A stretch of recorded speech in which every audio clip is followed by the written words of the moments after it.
12 करोड़ रुपए और एक BMW, इतनी एलिमनी एक लेडी ने अपने हस्बैंड से डिमांड की और हाल ही में एक केस खूब चर्चा में रहा। लेकिन यकीन मानिए हर लड़की ऐसी नहीं होती है। मेरे पास अक्सर ऐसे केसेस आते हैं जहां महिलाएं खुद कहती हैं कि हमें एक पैसा नहीं चाहिए, बस इस अब्यूसिव रिलेशनशिप से निकलना है, क्योंकि वो इतना अब्यूज्ड होती है कि उन्हें बस मन की शांति वापस चाहिए होती है अपनी।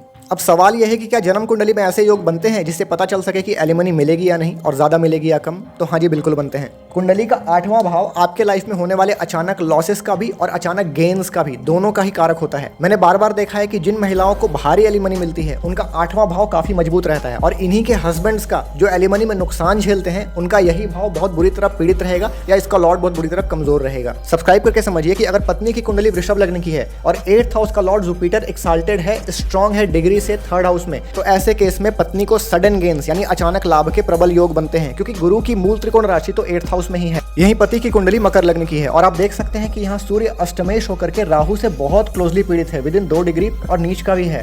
साथ में जो केतु है वो 6 डिग्री का है, जबकि कस्प हमारा 8 डिग्री आता है। तो कस्प के बहुत ही क्लोज केतु की दृष्टि 8वें घर को भी पीड़ित कर रही है। तो 8th हाउस पीड़ित हो गया, 8th हाउस का लॉर्ड इतनी बुरी तरह पीड़ित हो गया, तो वैसे में पति को सडन लॉसेस के योग बन जाते हैं। और ये जो कॉम्बिनेशन आप देख रहे हैं पत्नी और पति की कुंडली की, तो ऐसे केसेस में हेवी एलिमनी के योग बनते हैं।